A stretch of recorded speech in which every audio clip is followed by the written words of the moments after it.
Moving beyond Japan, then there's Prime Matter. Yep. Prime Matter is a new premium publishing label from Embracer Group.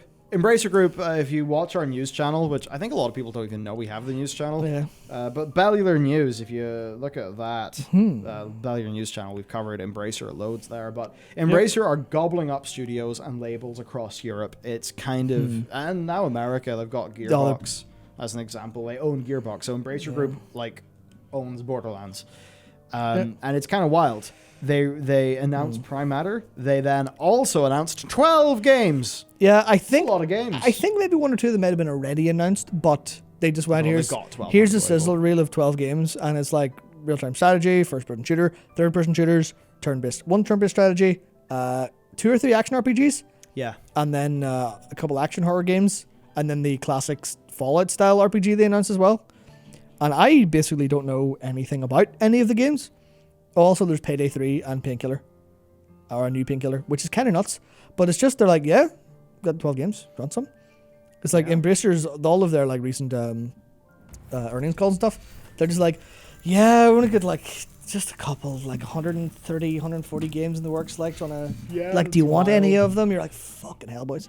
That's nuts. I mean, for the rest, we already talked about Overwatch. Obviously, we're expecting Halo Infinite, Starfield being really big with Xbox. And it's the whole thing of the video that... Did it go live today in the news channel? It did, yes. That's. Did you just link it in chat? No, I linked the channel in chat. I will link the video in chat as maybe something people could watch. Yep. Yeah, I don't think it did exceedingly well by its own metrics, but did alright. Well, there we go. So this video's done shite, but we think it's interesting. Give it a wee click. Yeah, I just won't explain the circumstances of it being written. Okay. Lost my marbles. We should cover a bunch there. But basically, there was a bit of a dead year in 2020 because COVID had happened. Yeah. People didn't exactly know when the vaccine programs would come in, when we'd be able to start to sort of exit the whole pandemic. Yeah. And that basically meant so much uncertainty that loads of things get delayed. Then loads of things can't even be announced, because how can you make an announcement when there's so much uncertainty? You don't even know when it's going to be there. Yeah. It's going to be out. So we're just basically expecting from this E3 period lots of shit. Tons. And we already got quite a lot.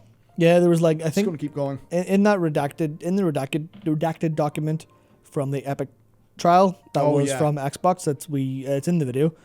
Colin threw it in, but I want to say there's like maybe 10 or 12 games, maybe longer, maybe more, that were in that list, and only 2 of them were like not redacted.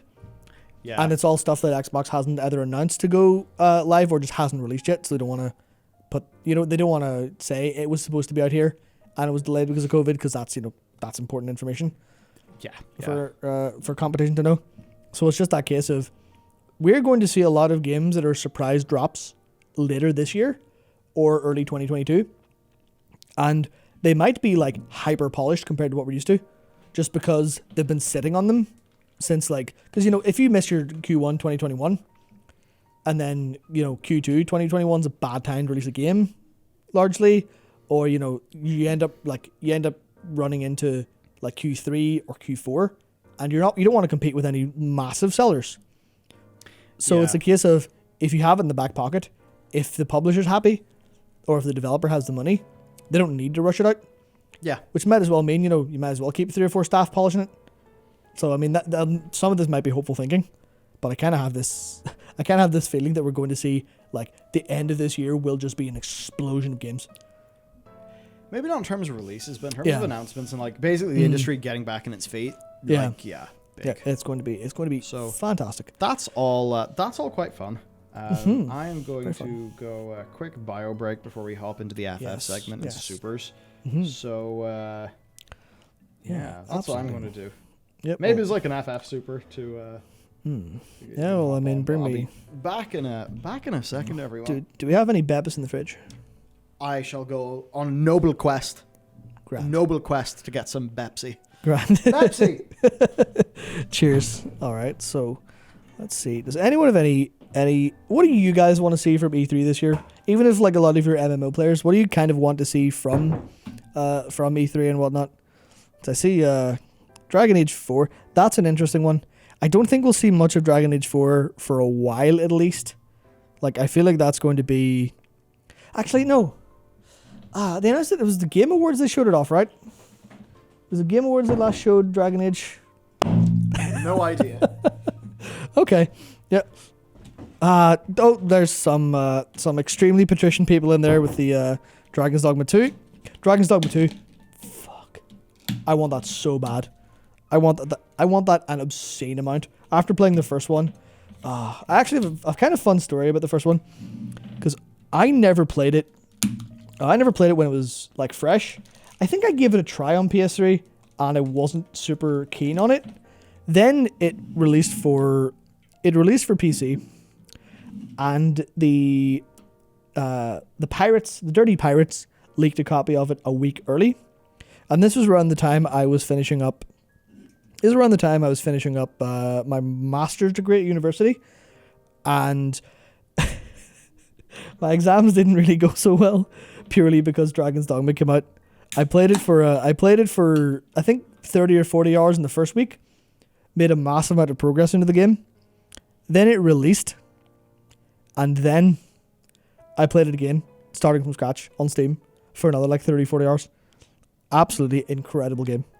Incredible game. And Dragon's Dogma 2 is going to be, if Capcom announce it, like, I don't know, I'll have enough energy to last me for the rest of the year just on that alone, to be honest.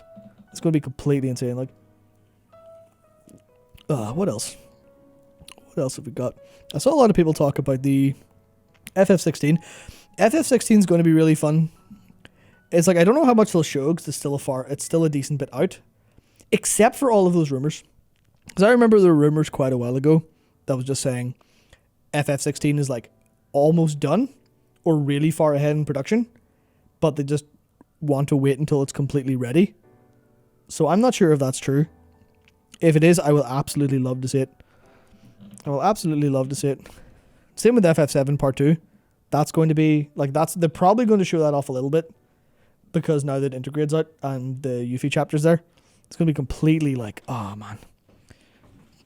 It's funny, there's not a whole lot of Western games outside of Dragon Age in here been talked about. Well, I guess sort of like the Elder Scrolls, Starfield, stuff like that, Hogwarts Legacy. Yeah, we're going to be going to be video games. Going to be fucking video games for years. Like, such a competitive market. Busted. I especially with the consoles being able to run games, I think we are in for the most incredulous. Is that the right word?